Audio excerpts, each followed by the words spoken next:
This podcast could potentially have adult language, adult themes, definitely drinking, and possibly the possibility of sexual content. Listener discretion is advised.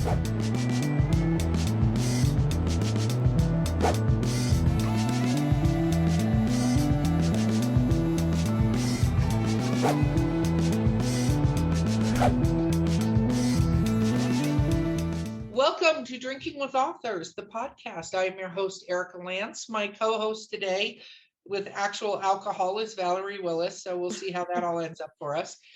And our guest today is the amazing Claire E. Jones. Woo! Woo! Woo! House. I should Yes. like Welcome, make it. welcome. Look. Look, I can do applause now, Erica. Yeah, I can't see anything you're doing. Neither can anyone else on the YouTube channel, so stop being a weirdo. No, it should be. I don't know if it's going to be recorded there or not. You'll have to let me know. Okay. Now we're moving on. This is why we can't have nice things. This is Okay. why So in some of our Drinking with Authors swag, I actually decided, because it's mid-afternoon, to do a gin and San Pellegrino. That's how you say that, Val, just for the record. And this is called a Momenti. It's pomegranate and black currant. It's low in calories with real fruit juice, which seems like an oxymoron to be able to do that, but whatever. So anyway, but it's a gin and it's mainly gin. That sort of is flavoring my gin. That's how we're doing that. Anyway, Val, what are you drinking? I had the husband pop the cork because I'm terrified. It's La Marca Proset. I don't know. A sparkling wine, product of Italy. Okay, And just for the record, Prosecco, and that is champagne. You know that, right? is it? I don't know. It says sparkling wine. I'm just reading. That's because the grapes have to be from the Champagne region of France to be called Geez, I champagne. don't even know. I don't even know anymore. Okay. It's not from Champagne region. It's from the Controlata or whatever. But Okay, I stop got it helping. Stop. Yeah. No, just put it in your cup. Let's move on. I put it. Okay. Okay. We can't continue with you trying to read these To labels. my cup that says, "Well, you gave it your best shot." That's about right. That sums it up. Okay, Claire, what are you doing on your side there? Well, I'm on the same theme. I've got pomegranate juice right here, but I've also got my trusty little vape because I'm more of a stoner than a drinker. Got it. Had gummies on a few episodes myself. That's a totally different kind of episode. Enjoy that thoroughly. Okay, so Claire, for anybody out there that may not know, what do you write? I write queer fantasy romance, but I also produce astrology planners and journals and stuff like that. Oh, that is super exciting. When did you start writing?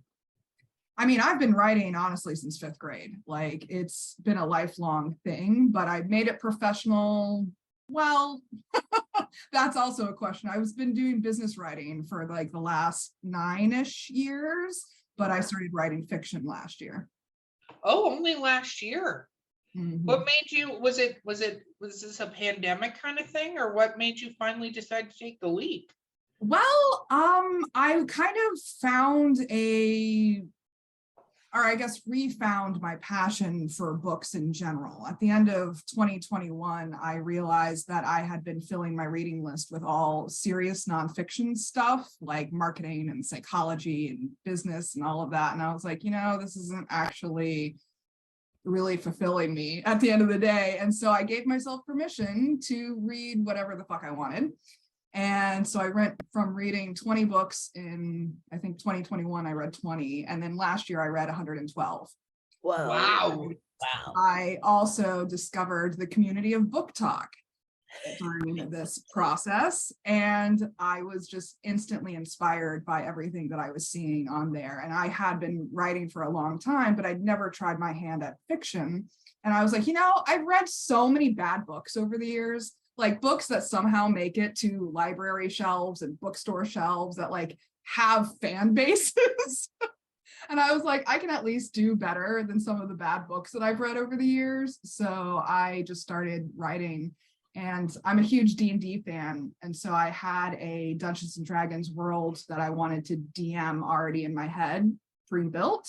So that was the world that I used as inspiration for the novels. That is exciting. So how many novels have you written so far since you just started a year ago? Well, I've written one and I'm about 3/4 of the way through the second. That is amazing. That is awesome. Awesome. Because there are those of us that took, I don't know, 8 years to finish their first novel. I don't know who that is, but it's somebody on this podcast and it's me. So that is really, really cool. That journey. So did you do writing? What did you go to school for creative writing or journalism or English or something even remotely close, engineering? I don't know. I'm just gonna I've literally been a creative since birth. My mom was an art teacher for 25 years.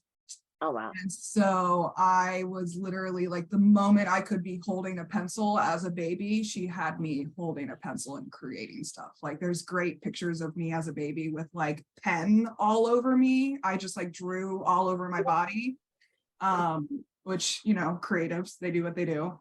And exactly. So, and I went to college for art history, actually. I kind of tried to choose the practical art business route side of the equation, but then I graduated into the Great Recession and, you know, the art industry was not doing well at all. So I went into business and went into business writing. So that's kind of how I ended up here. Wow. No, that totally makes sense. So let's talk before we continue on your fiction track, right? Let's talk a little bit about the other things that you published. You said journals, and so let's talk about that for a minute. Yeah, journals and planners. So I've been doing business consulting for a long time, and I'm a bit of an efficiency nerd, organization nerd. Like, give me a color-coded spreadsheet and I'm good. And everyone has always loved that about me. Like everyone in my business network comes to me for organizational tips and time management tips and all kinds of stuff because I'm run by my Google Calendar and it's all color coded and very pretty. And so I decided to just translate that into planner format for people. And I'm a huge astrology nerd. And so I created a moon phase planner so that people can track what the moon phases are, what the retrogrades are, stuff like that with a planner format. But then I'm also creating a self-published author planner at the moment to like walk you through what it takes to publish. Wow. I need the retrograde one because, man, some days I'm like, what the hell is even happening out in the universe? That's like, exactly, yeah. I seriously, I'm like, okay, something's in retrograde somewhere because the world is falling to shit. Yeah, exactly. So, exactly. That is really, really awesome and fun. So when did you put those out? The novel released on Halloween of last year, and the planner, I think it was a couple weeks later. I think mid-November was when it came out. Oh, good timing. Wow. Yeah, it was a rush to get it before the holiday season. Yeah. All right, I'm just doing this planner 24/7 until it's made. So what made you decide to self-publish? I understand probably, I'm going to guess why, but why did you self-publish? What was your personal reason? Yeah, so as part of my network, I have a bunch of book coaches and author coaches that I'm friends with. And so I basically hit them up when I was thinking about it. And I was like, all right, trad pub, self pub, give me the rundown. And they basically explained that with traditional publishing, the time frames are much, much longer. And you basically get paid based on the size of your audience. And so I was like, all right, well, since I'm a quick producer anyway, like I can write, I can produce really quickly. I was still building my audience on that end. I decided to self-publish at least the first 2 novels while I build everything up and then start courting publishers and agents and stuff like that. No, that's an interesting, most people don't talk about doing it to go that way that are on the, that come on the show and stuff like that, because I think it's interesting to look at like that. And again, there are huge pluses with having a publisher, whether it's a big one, having an agent that has whole other things to it that can be good, bad, and ugly. Because there are amazing agents out there, and we interact with some of them because some agents throw their peeps on our show and stuff like that. But it is kind of amazing that it can make more time go in, or less time, more time, less time. Like yeah. Impatience is really my Achilles heel in all things. And so I was like, I'm just going to go on my own timeline and then I'll end up where I end up. No, What and would that you say and that's a now? great way. Also you get kind of a more personal idea of what it takes to do the different stages too. And I think having that much insight as an author, but it's interesting because the industry has shifted so drastically. Like 15 years ago, they would have said going self-pub would kill your chances for the traditional. That was the advice I was getting from author coaching back in those heydays. But now it's the other way around. Now it says, hey, if you can prove this concept can sell and show me some numbers and a following, they said, we'll take you the rest of the way. But I also fear that it's also, you have to be careful because there's a lot of predators out there, and they're going to try to ride on your coattails. So it becomes, the landscape's always been hit and miss. So, but it's interesting to hear what your coaching advice compared to back when I was first starting and decided to self-publish still despite that risk. So yeah, I mean, I heard a lot of the same advice that you heard because I tried to write a nonfiction book back in 2012, 2013. And I was introduced to some agents at that time and spoke to people in that trad pub industry.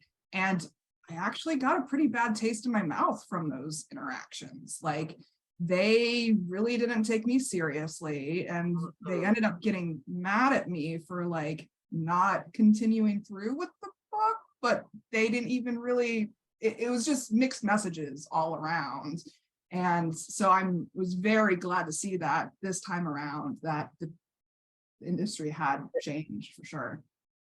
Well, I think it's also interesting because I'd be curious if after book 2 is out and you decide to go a route on traditional, what that journey ends up being like for you, because I don't think any of the things that you're describing put you off about going the other route are going to change at all. Yeah. You know, because if you can do, like, I think I say this, sometimes self-publishing is absolutely the best route for an author, especially depending on the kind of control, the kind of speed, all these things that they want to have. I think self-publishing can be an absolute perfect route for some people. It's more like personality type and where you are and what your goals are and what you want to do with the writing and things like that. It can be great as long as you continue to educate yourself about how to actually get your book out there and how to find your audience. Yeah. Because regardless, a publisher is not going to find your audience for you, even if they on book 3 go, oh my gosh, look what Claire did. She's got this huge following. Look at all this stuff. This is great. We want your book. And the publisher can say that, but they're saying that because you already did all the work that they weren't going to do anyway. Yeah. And they're not going to necessarily add to that work. So I think it will be interesting if you get approached or do decide to go stick your toe in that other water to go, do I want to do this? Do I want to give up my money to these people? Totally. And, you know, one of my favorite terms in the entire world is the juice worth the squeeze? Yeah, I mean, it's all about pros and cons. And whenever, if ever I do look at publisher and agent contracts, that's exactly what I'm going to be looking at, is just the pros and cons for each. Like, am I getting more by going with this contract than I would just continuing the way that I am? Because I am, you know, I'm approaching this from a business perspective too, which is also a unique approach in authorship and writing because we're creatives at heart. Right. And that's where a lot of authors have a hard time, especially when they self-publish or decide to be a more public figure, is you do have to think of it as a business. And it's nice to hear someone who, I mean, you published a book in October and then you immediately pressed yourself and pushed yourself to the limit to publish another one in November, and you've already got the other one getting close to going. So it makes a world of difference of how you see your deadlines and how hard you can push yourself when you alienate the creative aspect a little bit to look at the rest of the process as a business. What is like a single piece of advice you would give a creative mind on how to flip that switch? I mean, you have to think of your work as a product, not as a baby. Like that's what I see most with creatives. Like, and this is true across all businesses. Like you might make the most scientifically proven product, you might make the cheapest product, you might make the fastest product, you might make the sexiest product, but you being in love with your product isn't going to sell it. You have to have other people in love with your product in order to sell it. And so, oh my God, we need to quote this. We need to put this as a meme. This needs to be like, if you haven't done it yet, Claire, make a meme right now and say, it, you know, that you don't, you know, yes, of course you love your product, but you have to convince other people to love your product, you know, as much as you do, or at least an ounce of what you do. Well, the thing is that you said this is so true, is that it is a product.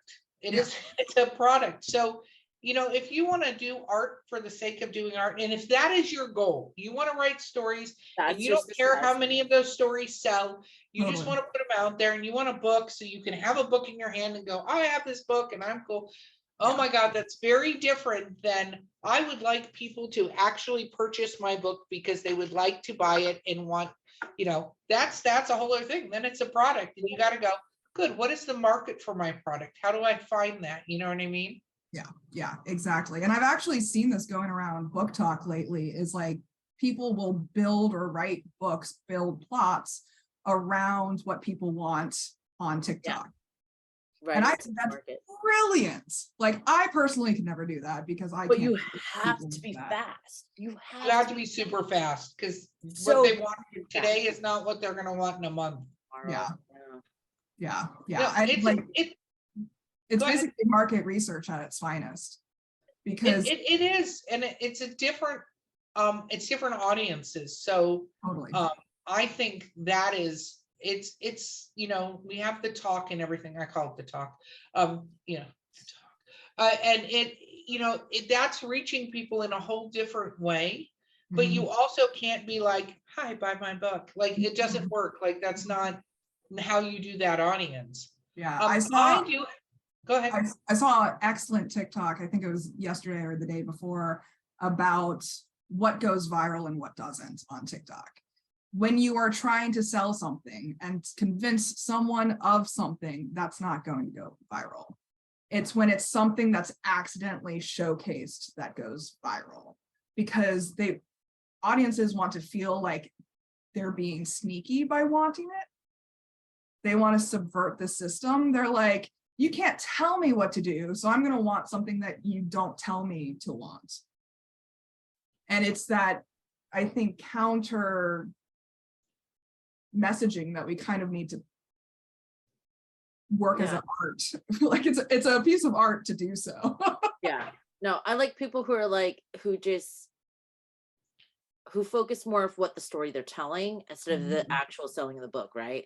So like one of our a friend of mine who's been a social media influencer as long as I've known her I'm in love with Mothman has blown up.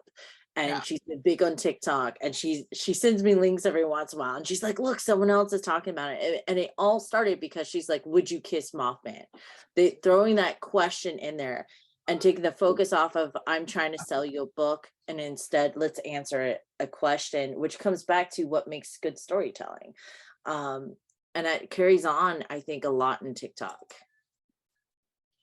Yeah, no, and you have to have a gimmick.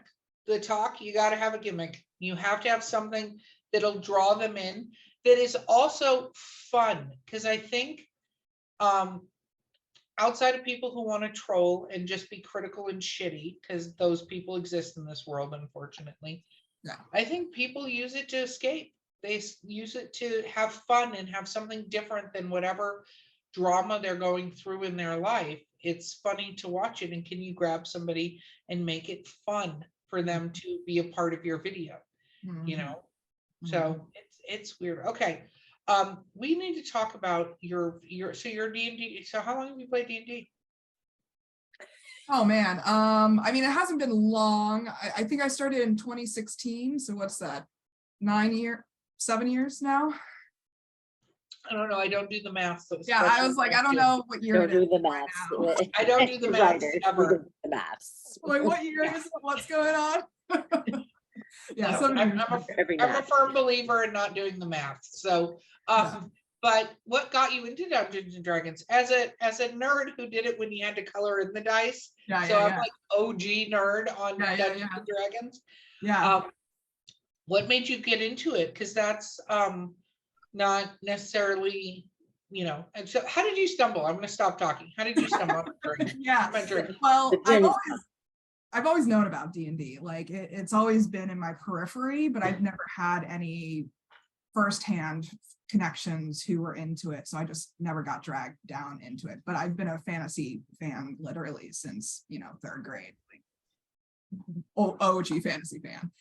And so I actually started dating a boy back in 2016 who was a dungeon master. And he was like, all right, we need to make this a thing. And then I fell in love with the show Critical Role. I don't know if you guys have. Oh, I love yeah. Season 3 has been a good time. Yeah.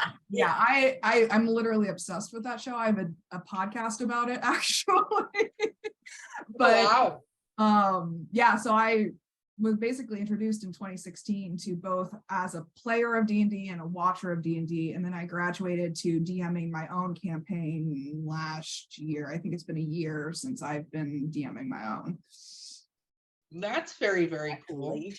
So somebody got me a Critical Role t-shirt and it had a big D20 on it, and they had and I was like, oh, this is really cool. And then I was like, people are like, oh yeah, Critical Role. And then I was like, this means something that I'm not aware of that it means. Yeah. And so then after wearing it to a NerdCon, I had to go look it up because I'm like, the way they're reacting is not like, oh, cool, she's wearing a shirt with a D20 on it. They're reacting as if this name means something. And I felt minutely dumb at that particular moment because I was like, what? Oh, this is the thing. This is a whole entire thing that's going on. It's like that whole classic thing when someone wears a band shirt and you're like, do you even know their songs? Do you even know their episodes? Do you even know, Erica? Do you know?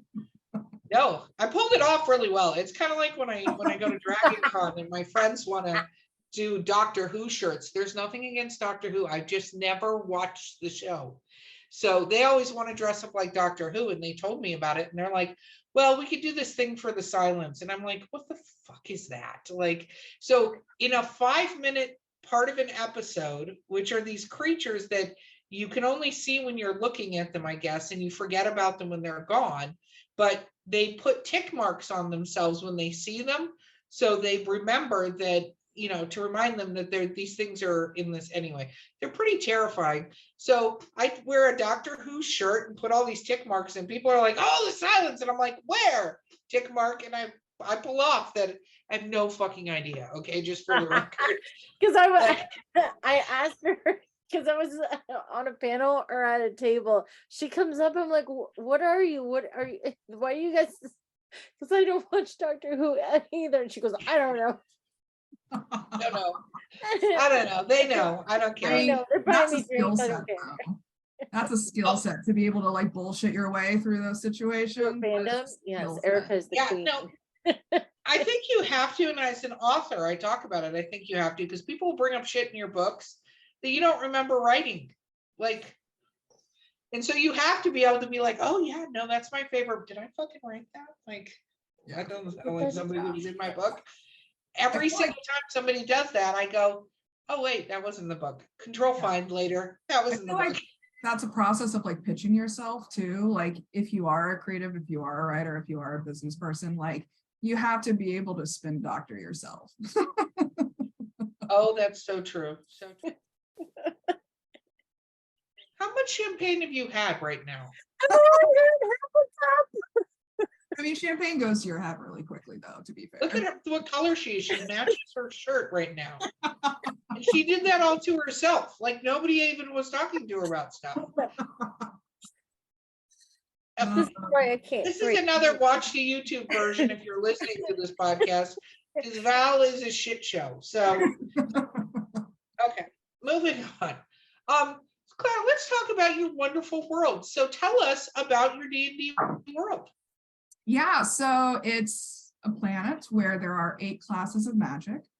And so the magic is actually inherited through bloodlines, and they came from ancient queens and kings that ruled within those bloodlines because they were blessed by the gods and goddesses in the pantheon at some point in the history of the world. And the bloodlines were eventually forced into hiding for various reasons. And so the story takes place about 800 years in the future, where they're trying to reinvigorate these bloodlines and regain their footing in the world. So my first book starts on the island of Tuzi, and it is where the water goddess temple is, and they need to save the temple in order to create this catalyst for regaining their power as a whole. So it'll be an 8-book series, and each book will focus on one of the characters from one of the bloodlines. Oh, that's very, very cool. Look how creative that is. Until our fans go completely nuts, and it's going to have to end up with book 27. And yeah, I mean, I've already been thinking about potential spin-off series. Like, what if I do a series where it's focused on the gods and goddesses and their like immortal cities, and I can do like a Downton Abbey kind of thing where like we follow the gods and goddesses at the top, but then we also follow like the event planners and the caterers and the workers of the palaces. I think that's great. Be prepared to do novellas off of these books, though, because people are going to fall in love with these side characters that you include on that, and they're going to be like, "Why aren't they in book 2?" That's already happening with my readers. Like a bunch of my beta readers were like, "Okay, this side character though, like we're in love with her," and I'm like, "Okay." Which is hysterical, isn't it? Because sometimes you write these characters. And I just love, it's one of my favorite parts of writing. We talk about it a lot on the show, but we write these side characters or plot influencers or whatever, and everybody's like, "Oh my God, I love them so much. What's their story?" And you're like, they don't fucking have a story. Like, that was their story. I mean, to be fair, I'm also in love with that side character, so that might have came it might be part of the reason why they were so well fleshed out, because I made a short story off to the side just for fun.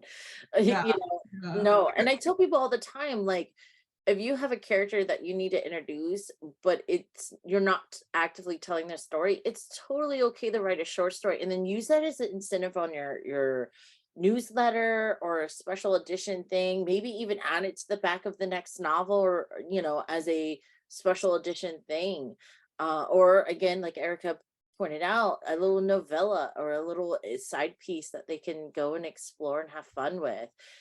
The fans, I think, and that's a sort of a shift in the industry as of recently, is that it's encouraged now. The more offshoots and the bigger the world and the sandbox, the more likely we can cherry pick what we like. With the Mandalorian hit, like, people didn't realize there was this whole subsection and story that they resonated better with than any of the other previous Star Wars content. Like, my husband loves the Mandalorian, but he hates the rest of it. Same here. So it's kind of gives us a chance to kind of appeal to different types of audiences and readerships and fill in the gaps of the world, and know that how big and how much they interact sometimes. Yeah, I mean, that's why I'm also using it as a setting for a D&D campaign too, because that's also giving me a chance to flesh out areas that I necessarily wouldn't be able to flesh out in the novels themselves. And so like all of that feeds into each other too. So I'm kind of like hitting 2 birds with 1 stone when I'm planning for D&D sessions or when I'm writing, because they feed each other. And so I'm not having competing stories, competing worlds in my head taking up space. Like, I don't know how authors do it when they jump between writing series that are like vastly different than one another, because I feel like it takes up 50% of my brain. I only have 50% to give to, cleaning my house. I give that task to my husband to make room for the other world. That's what happens. I think it also depends on, and this was going to be my question to you, because you've created these 8 schools of magic, and not that authors don't think in advance. I don't, for the record, and I've said this on this show before, have any interest in writing high fantasy. It's way too much fucking work as far as I'm concerned. I love Dungeons & Dragons. I love reading high fantasy. but actually writing it, no effing way in hell. Like zero interest. There's way too much tracking. There's way too much world building. I've been very upfront about this with anyone who asks me this question. Yeah. But my question for you is, how far down the rabbit hole have you actually mapped this out to be able to have these to this world? Like, have you mapped out all 8 books and what's going to happen in them? More or less. So, like, of course, the details of what's going to happen, I don't have down. I pretty much do like a couple books at a time in terms of thinking about the minute details of the plot points that each book is going to take. But I know who each book is going to focus on. I know what their general journey is going to be like what's the starting point, what's the end point, and I know like vaguely what tropes I want to play around with in those books. And so like I have a list of notes where I just continually add to it. When the thoughts download throughout my life, I just add to this list slowly. Wow. How often, so everyone's so touchy about tropes sometimes, and I don't get it, because I mean, everything we watch, everything we consume, everything's a trope. Everyone has a trope, whether they like the idea that they have one or not. It's not their problem. You have a type. Like my husband's always, he sees me watching a new show on Netflix. He goes, let me guess. Girl finds out she has magical powers and now all the men want her. I mean, who doesn't want that life? To be honest. And now she goes to the magical school. And yeah. Yeah, she finds her magical crew, her magical I'm like, I have to change this. They show up for her in a big battle showdown, and like everyone has the field. And she's the most powerful one of them all, no matter what. I'm like, thanks, honey. Now I know my tropes. But how well does identifying the tropes you want to aim for help you in your writing process as a whole? That's an interesting question. The first answer that comes to mind actually is that it helps me choose my music for the book, because I do create playlists for writing too, and I have certain songs that are associated with certain characters. And so if I need to sink into that character's point of view, I will just play that song on repeat until I can basically see from their eyeballs. And picking out the tropes ahead of time helps me identify that flavor of character that I'm going for. But it also helps me identify how I want to slightly subvert the tropes too, because I don't go really exactly according to plan with most tropes. Like, for example, in the first book, I have what you might consider a classic love triangle, but the tension of the plot doesn't revolve around the jealousy of the triangle. So that's kind of like a different view of it than we traditionally see. And so that helps me create a unique flavor to my writing so that it's not just like rote fantasy tropes. And I was invited for a workshop to talk about tropes, and one of the pieces, and I'd love your opinion and how you feel about this, is someone's like, well, why would I use tropes for writing? And I said, one, it helps you develop at least your subplots that can feed into your main plot, and two, you know where to break it. Yeah. And if you know those two things, you can make a unique story that will suck in readers much faster. Because I think reader immersion is a big beast we battle as authors, and I think tropes is sort of secret sauce for helping making that process easier. Yeah, and specifically unique views of tropes, because you want your readers to be like, wait, what just happened? Wait, what just happened? Wait, what just happened? And so then they're like progressing through the story as you tell it.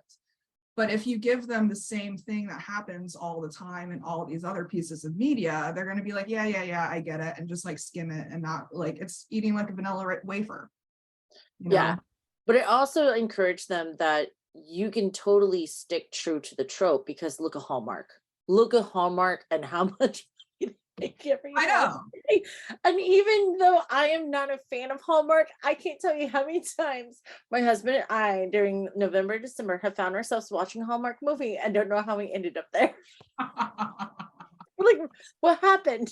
How did we get Yeah. sucked in? Yeah. I mean, I respect Hallmark. I respect the people that can do just vanilla tropes time and time again. But I've been a nonconformist for most of my life, and my soul would die if I just stuck to the. I have rebellious characters. They talk back. Yeah, right. Some of these characters, like, they say shit, and I'm like, where did that come from? Why are you so angry? Why are you being sassy hard to today. Like, I'm like, what's the sass coming from? Who's been your most rebellious character then? Rebellious. I mean, the one that's been surprising me the most is actually a side character in the second book that I'm writing right now. Because I don't really flesh the side characters out ahead of time because it's not worth planning for them. Like, I vaguely know what role they're going to play in the plot, but I let their personality just kind of take shape on their own. And this character just keeps, like, he is sassy. He's not going down without a fight, Claire. He's irreverent. Like, he says stuff. I'm like, you're just raising shit. Like, you're just causing problems. Like, stop it. Wow. But he's got to do what he's got to do. That's Exactly. like, when I tap into his point of view, that's just how. And so he's actually going to have more of a major feature in the third book. And so I'm interested to see how he evolves over time, because he might have a heart underneath all that sass. He might. You just have to follow him a little longer and find out for yourself, right? Yeah, because he's only got a cameo in the second book. So, like, we don't really get to see much of him. In the third book, we'll see more. Well, I have a question for you. What was surprising to you? Because you had written a nonfiction, you've done a lot of writing, right? Mhm. And outside of, marketing and things like that, but actually writing the first novel, when you sat down, you're like, that's it. I figured out the world. I'm going to write this novel. I'm going to do this thing. What surprised you, though? What were you like, wow, didn't expect that? Flow state. That's what surprised me. When I lost 6 fucking hours and didn't know where they went. Like, I would sit down, I would get stoned, I would sit down, start writing, and I would just become so immersed in the world that I would look up and it's like 6 hours later and it's dark outside and I haven't eaten, and like, where is my dog? Why did they not come get me? Yeah, like, you haven't eaten, like, you should have warned me that you need food at some point. My children have fed themselves and it's midnight. Yeah, I think that was the thing that surprised me the most, because I thought it would just be another piece of work, honestly, because I've been doing business writing for so long and writing all kinds of stuff that's more serious stuff. And so I thought it would just be like me sitting down and being like, all right, I'm writing 2 chapters today. So I'm going to write 2 chapters and then I'm going to go make dinner, but it wasn't like that at all. It just, And I think for different people, it means different things depending on one's time constraints and what can one do. And are you a sprint writer, or can you just immerse yourself and do that sort of thing? So what does your world book look like that you're creating? Because that's got to be fun. Yeah. Do you want me to go grab it? I can do a little show and tell. You can do show and tell a little bit. Yeah, I'll go grab it real fast. Oh, that's it. You got our guests to get up and walk away, Val. I know, I make your guests move a lot. Well, first off, it says fucking brilliant on the front of it. There we go. Oh, that's awesome. That's why I had to do the show and tell.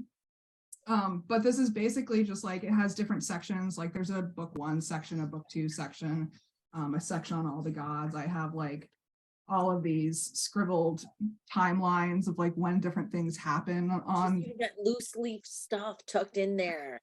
Yeah. And so recently I redid the world map. And so this is the new world map that I built. And that's actually pretty nice. Look at that. Yeah, well, I've there's a couple programs that I like using for world maps. Wonder Draft is wonderful. Yeah.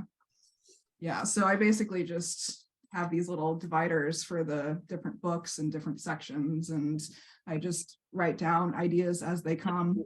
Ever thought about the idea of taking all that and organizing it into a compendium for your series? Yeah, I mean, I do have a glossary that I've started in the back of the books, but I'm not revealing details until they're revealed within the story. And so, like, I haven't really introduced the full pantheon yet to my readers because we've only been introduced to 2 gods so far. Oh, and then also maybe later down the road, since you're a D&D player, a campaign book. Yeah. I've been thinking about that. I'm like, all right, how can I systemize this? There's actually exact layout on how you systemize that. You should look up, there's a company called StoryForge that does exactly that. They're setting themselves up. They're newer, but they're setting themselves up so that people can take their worlds and make it into D&D games. I love that. I mean, I think it needs to be more accessible for people. I mean, we've all heard about the drama going on with Wizards of the Coast and the OGL license lately. Yeah, that's going to swing in a different direction because that is not going to go through the way they think it's going to go through. It's so interesting when you get into, obviously things need to be profitable, and TSR did a horrible job of making things profitable. But it's very interesting when you get people who don't actually have a passion for what the reason the company started and get them involved in doing something. It's just, oh, it's so much fun and bizarre, right? Yeah. So what's your favorite class to play? Class to play? Yeah. I've only ever played a monk, actually, so I don't have a lot of experience playing other classes, but I would love to play a bard at some point. I have a Pathfinder bard for my friends, like, okay, we want to do like a hobgoblin once, and I'm like, okay, so it's a hobgoblin mammoth rider, because I just go bard because the mammoth rider's mammoth, he gets level 4 barding. I love that. I'm like, I want to show up like Prince Ali. Yeah. You want to show up like what? Prince Ali from Aladdin. Oh, my trumpeting. Prince Ali, fabulous he, strong as 10 regular men. And she looked at it, she goes, oh my God, this is canon. I'm like, you damn straight it is. I make ridiculous. I mean, that's kind of an excellent approach to playing D&D. I've got a group of newbies right now, and 3 of them are fairies, and 1 of them is a human paladin. And I especially love newbies because they try anything. They're like, I don't know how anything works, so I'm just going to try anything. And I love it. Okay. Well, I think, so what do you listen to? Because you were talking about music. What do you listen to get in the mood for all of this? Oh, I mean, everything, honestly. I'm very broad when it comes to my music tastes. And so when I'm writing, I specifically go for things without lyrics, but sometimes like the character songs, like they're usually pop songs. But writing music, I usually go with classical, like really dramatic, heavy classical, like Bach and Vivaldi kind of stuff. The Critical Role actually has a Mighty Vibes playlist on YouTube where it's lo-fi music in the background with YouTube videos that are illustrated Critical Role scenes. And I love that playlist to write to. And I've also I found some like dark academia playlists on Spotify, which are pretty dope. Yeah, and they have some witchy lo-fi playlists on Spotify that I love as well. Wow. I'm just writing this down. Yeah, I did it. So how much can you write when you sit down in one of these 6-hour stretches? On an average day, I do about 5,000 words, and that's when I'm writing for about 7 hours, 6 hours ish. My record is doing 9,000 words in a week. Wow. I think I did 12,000 in a weekend once because I was doing 2 full days back to back. What is your release plan? You have 8 books. What is your release plan? Yeah, I mean, ideally I'd like to do 2 a year. So the second one I hope to release by mid-year this year. And then the next one by end of year. Nice. Mhm. Very cool. Yeah, I mean, it's expensive to produce though, so I'm trying to like get the cash flow figured out for that. And that's why I'm doing planners and journals too, because I want that income to, because it's like 10 times more expensive to produce a novel than it is journal. So I want the journal income to support the novel costs. Do you have a newsletter and all that? Mhm. Very cool. Very, very cool. So, are the people playing in your campaign helping drive anything that's happening in the books or not? A little bit. Technically, they're non-canonical. So because I don't want my D&D players to blow up things in my novels that I then have to rewrite everything for. So there is a little bit of overlap, but it's more like how the D&D players have affected the settings of the world. Like the D&D players are going to the same temples that my characters in my books are going to. And so if they physically alter something within that temple environment when my D&D players go to it, I might add that detail to my novels to give it like just a unique detail. Like for example, in the one that I'm writing right now in the Fire Temple, they have these sconces on the walls for candles, and you have to manipulate them in order to open a trap door. And so one of my D&D characters ripped one of them off of the wall because she rolled a natural 20 on her strength check. And so I included that ripped off sconce in my novel as a result, instead of having it be like That's awesome. an untouched sconce. That's pretty badass.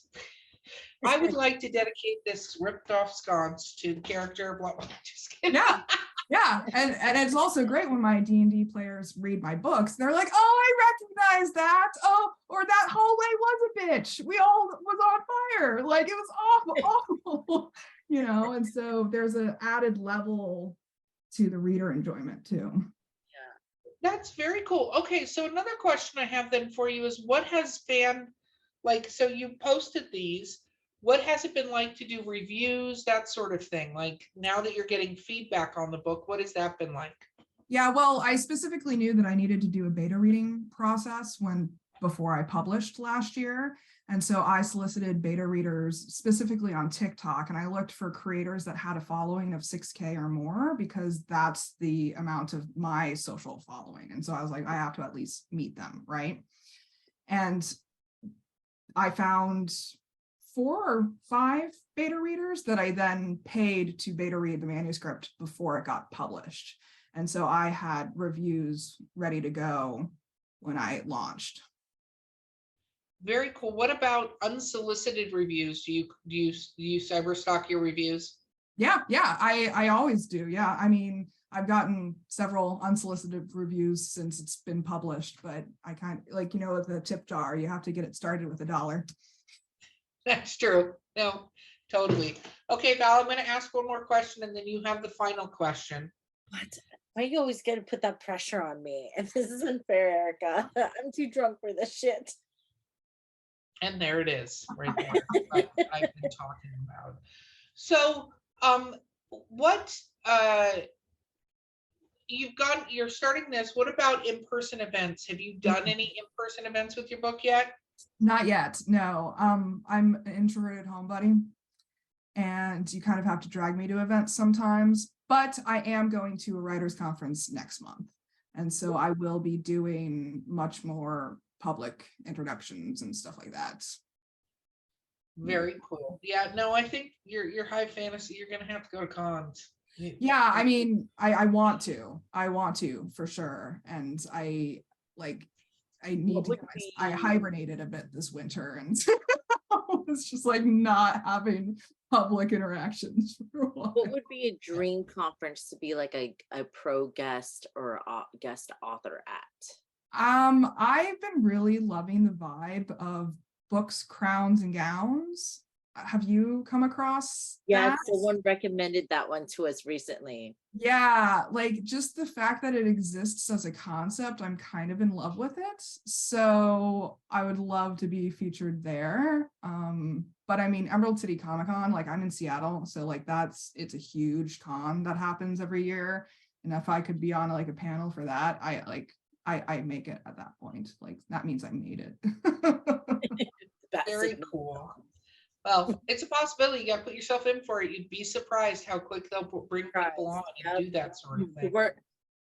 So animal science teacher once told me, if the worst result doesn't change anything, if you had not done it at all, then it's worth putting your name in the bucket. Mhm, So mhm. I will bestow you that advice. Okay, Yeah. advice from Val. Now you have a final question.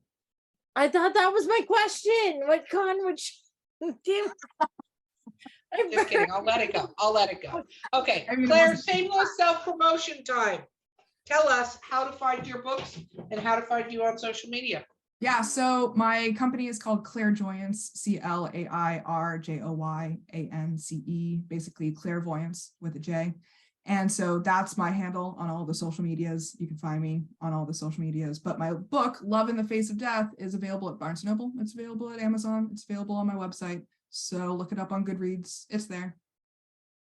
Very, very cool. It has been very fun to have you on this show. I hope you've had a good time. Yeah, I have. This has been fun. Very cool. Okay, guys, this has been Drinking with Authors. I've been your host, Erica Lance, my very drunk host, co-host. Valerie Willis. Be sure to like, share, comment, and subscribe to wherever you find our podcast at. I mean, And our guest has been Claire. Is that the best? that was almost perfect. It was almost. Yeah. Look, Yeah, so that's why close. I'm drinking. I got a wine glass for this podcast that says, "Well, you get your good shot." Quote line. Okay, we're going to end now before Val keeps talking. And we will see you guys next time.